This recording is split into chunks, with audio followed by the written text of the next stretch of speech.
는 한 에피소드를 여러분에게 소개합니다. 여러분, 초등학생 둘을 데리고 홀로 된 미망인에게 누가 어떤 얘기를 하면 위로가 될까요? 크리스찬인 지인 한 사람이 위로합니다. 그분은 천국에 가셨습니다. 이제 우리는 곧 다시 만나게 될 것입니다. 하나님께서는 자매녀에게 아버지가 되시고 남편이 되어 주실 것입니다. 그러자 미망인이 대답합니다. 내게는 눈에 보이는 아빠가, 내 남편이 당장 필요하단 말이에요. 그리고 잠시 후에 한 친구가 다시 위로합니다. 야, 남편이 무슨 소용이 있냐? 오늘 여태까지 사고치고 애 먹이고 남편 때문에 속썩이고 사느니 차라리 없는 것이 복이야, 복. 얘를 듣고 있던 미망인은 화를 냅니다. 그만해.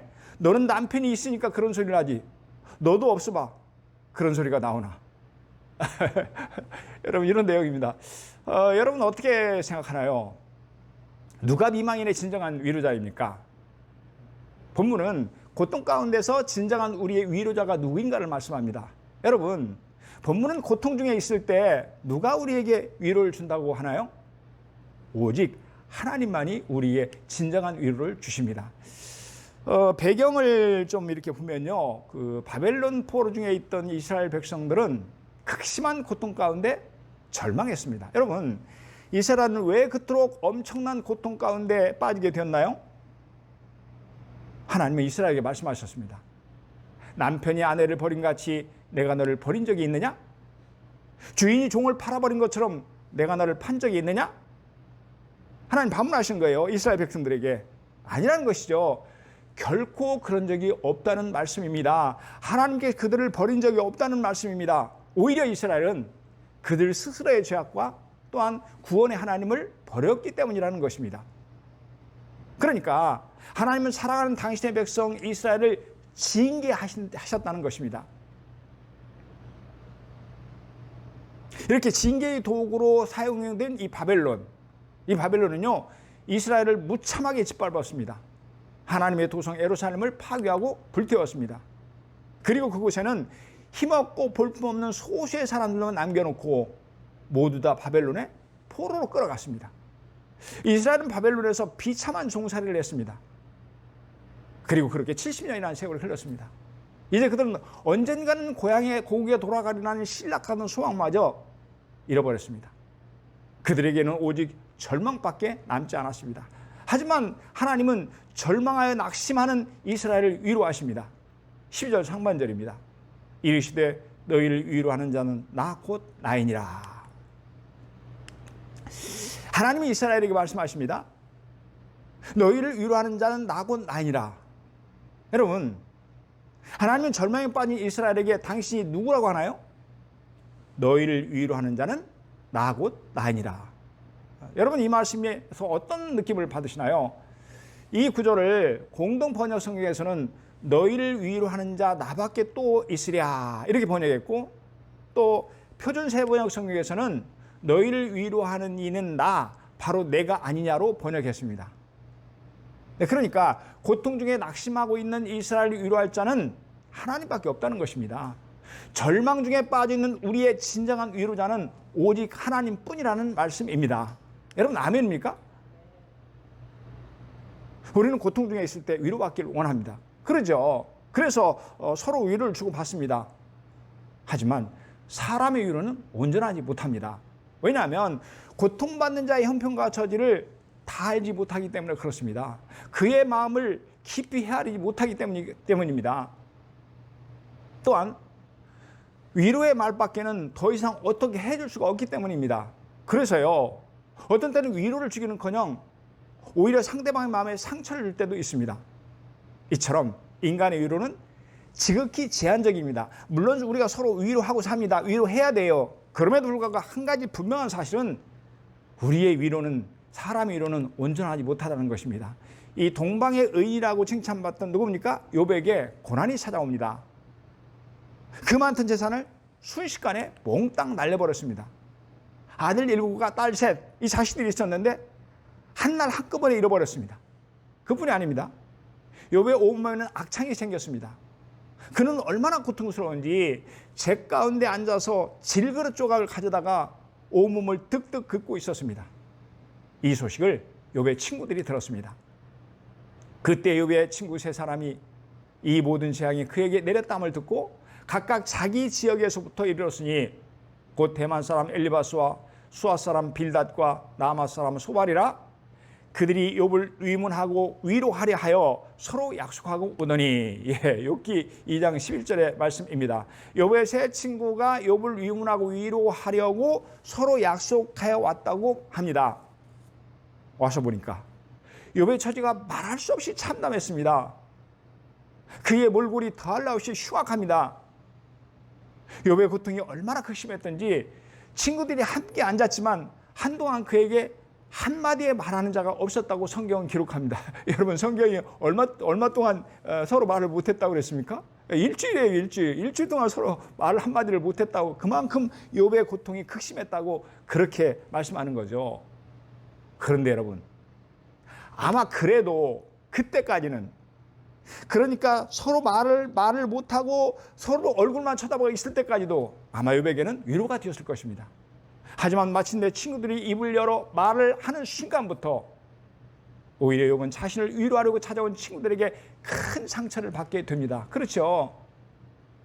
이처럼 사람의 위로는 온전하지 못하다는 것입니다. 하지만 하나님의 위로는 참되다고 합니다. 오직 하나님만이 우리에게 진정한 위로를 주신다고 오늘 본문은 말씀합니다. 그렇다면요, 왜 하나님만이 우리의 진정한 위로자인가요? 첫째, 하나님은 인생의 연약함을 밝히 아시기 때문에 그렇습니다. 12절 하반절입니다. 우리 함께 읽겠습니다. 시작.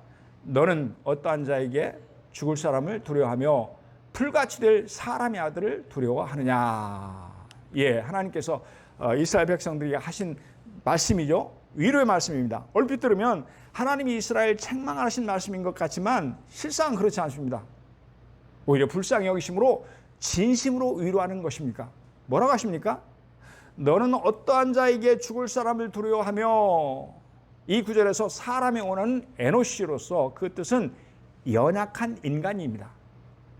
병약하고 무력하여 결국 소멸되고 말 사람을 의미합니다. 여러분, 우리 그렇잖아요. 그러니까 지금 이스라엘이 이토록 하찮은 인간들을 두려워하여 벌벌 떨고 있다는 의미입니다. 그토록 연약한 존재가 바로 이스라엘이라고 하나님은 그들에게 말씀하십니다. 또 뭐라고 하십니까? 풀같이 될 사람의 아들을 두려워하느냐. 여러분, 때로 뻐기며 잘난 체 한다 할지라도 인간은 마치 풀처럼 연약한 존재입니다. 풀이 어떤가요? 한때는 파릇파릇하고 무성해서 대단한 것처럼 보이지만 잠시 후에는 농부에게 낫으로 배임을 당합니다. 그러면 금세 말라서 불에 태워버리지 않습니까? 이처럼 인간은 하찮은 존재라는 것입니다. 별 볼 일 없는 것이 바로 사람이라는 뜻입니다. 그런데요, 지금 이스라엘이 그토록 연약한 존재인 바벨론을 두려워하여 낙심하고 있지 않냐고 하나님은 말씀하시는 것입니다. 정리하면 하나님의 이스라엘의 연약함을 잘 알고 있다는 말씀입니다. 그렇습니다. 하나님은 우리의 연약함을 밝히 아십니다. 우리의 형편과 처지, 우리의 마음을 깊이 들여다보십니다. 여호와여, 주께서 나를 살펴보셨으므로 나를 아시나이다. 주께서 내가 앉고 일어섬을 아시고 멀리서도 나의 생각을 밝히 아시오며, 다시 한번 보실까요?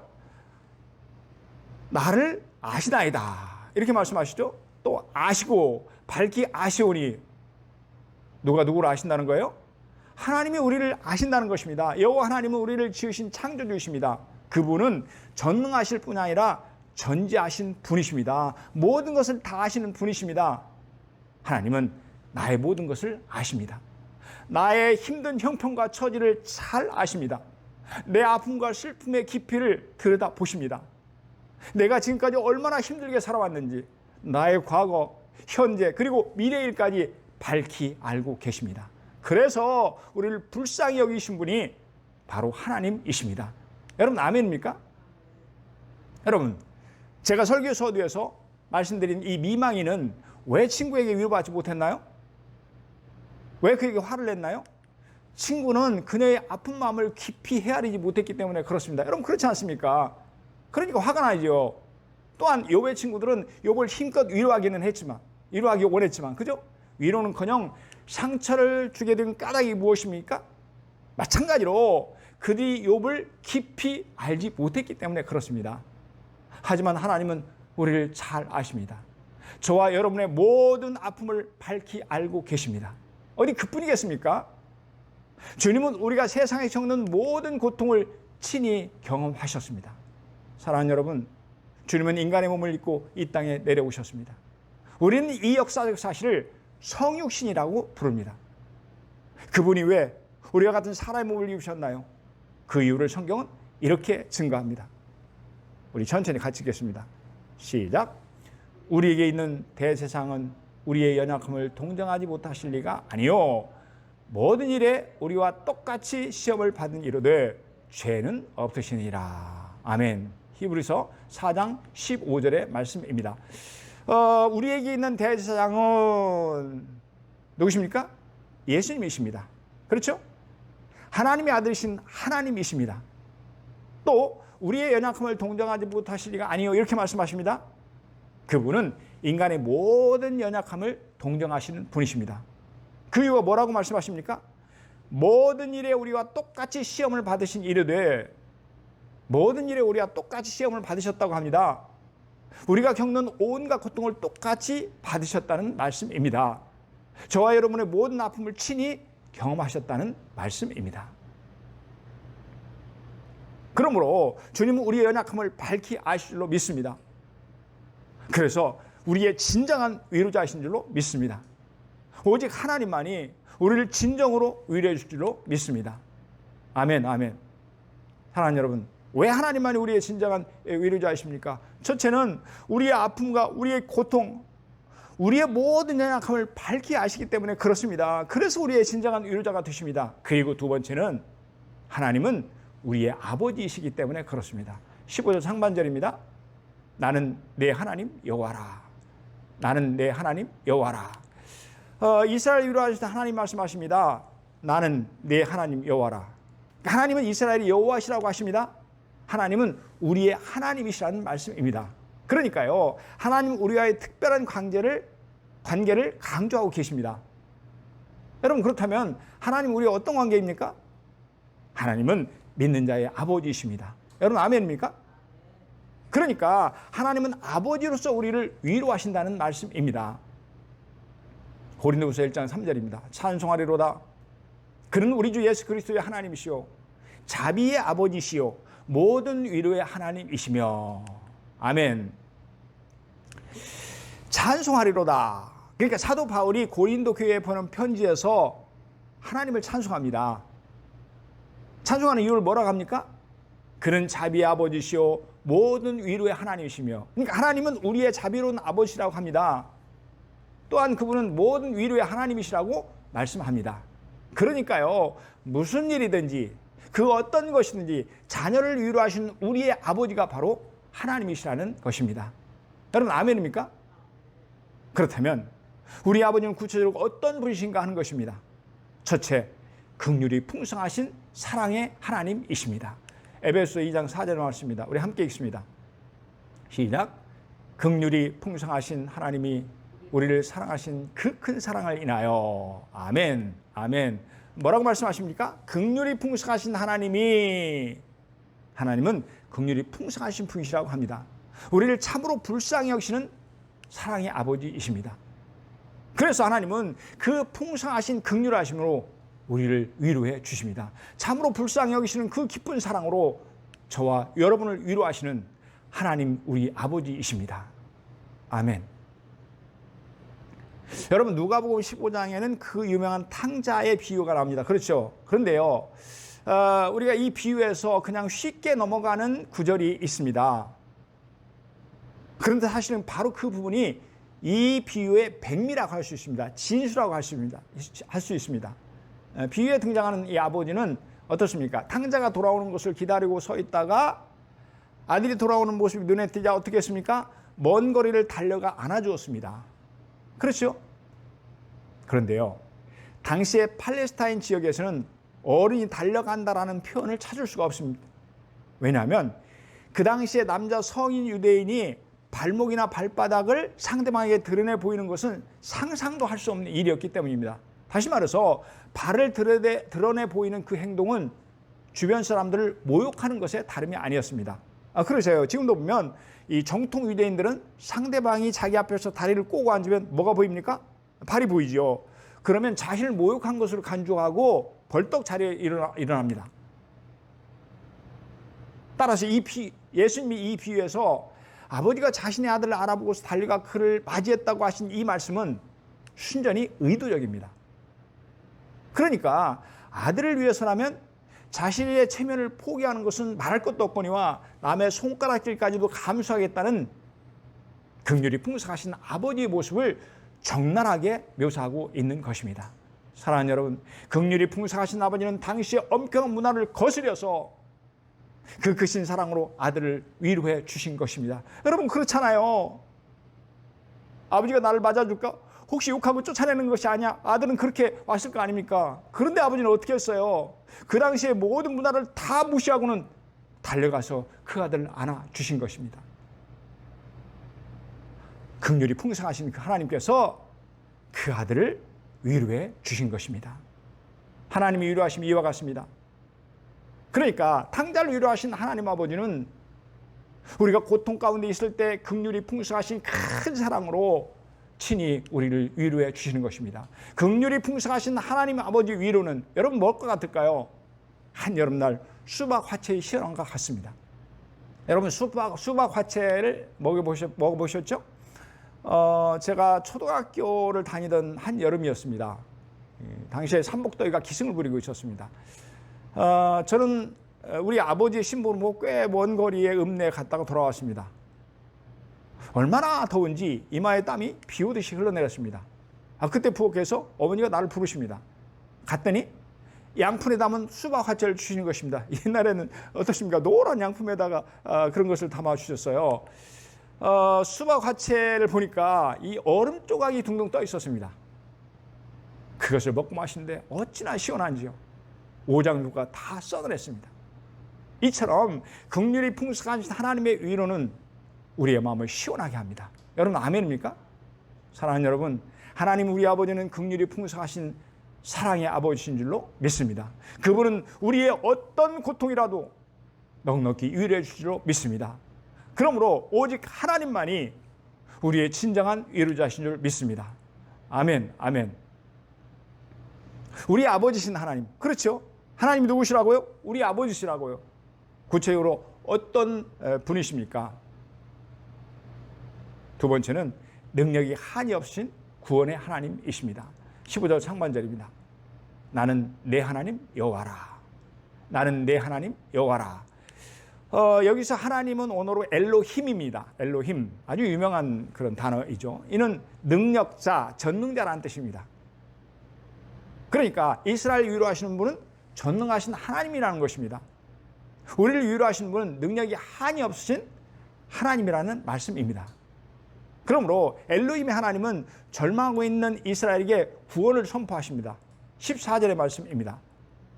결박된 포로가 속히 놓일 것이니 죽지도 아니할 것이요 구덩이로 내려가지도 아니할 것이며 그의 양식이 부족하지도 아니하리라. 아멘. 결박된 포로가 놓일 것이니 이렇게 말씀합니다. 능력이 한이 없으신 구원의 하나님은 이스라엘에게 바벨론의 종살이에서 풀어주시겠다고 약속하십니다. 그리고 또 말씀하십니다. 죽지도 아니할 것이요 구덩이로 내려가지도 아니할 것이며 이스라엘이 죽지 않는다고 하십니다. 뿐만 아니라 더 이상 어려움을 당하지 않는다고 말씀하십니다. 여러분, 하나님 말씀하셨을 뿐만 아니라 친히 이루어 주셨습니다. 바산 고레스를 통해서 이스라엘을 포로에서 해방시켜 꿈에도 그리던 예루살렘으로 돌아가게 해주셨습니다. 우리는 이것을 포로 귀환이라고 그렇게 말씀하죠. 또 뭐라고 말씀합니까? 그의 양식이 부족하지도 아니하리라.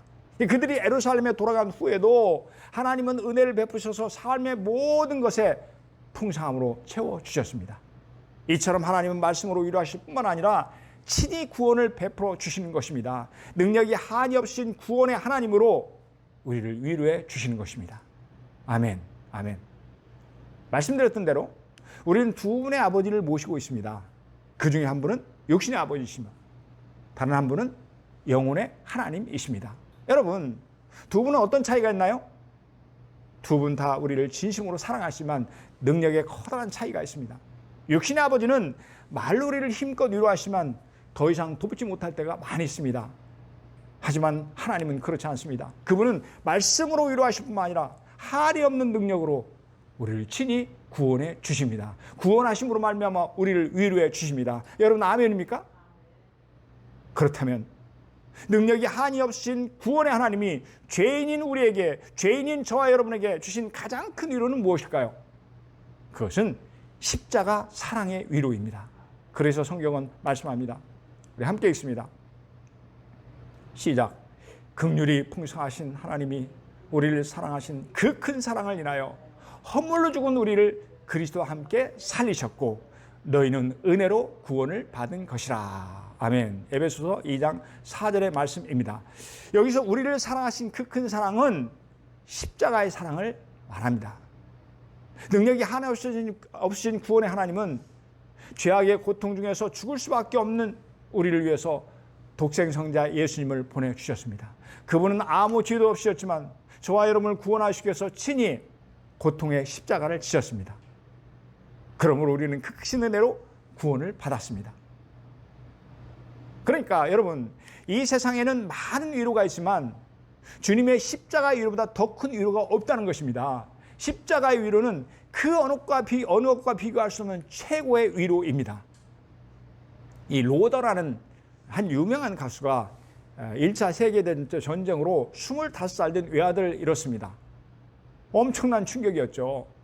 그 그는 신경쇠약에 걸려서 모든 연애 활동을 중단하고 해변가로 휴양을 갑니다.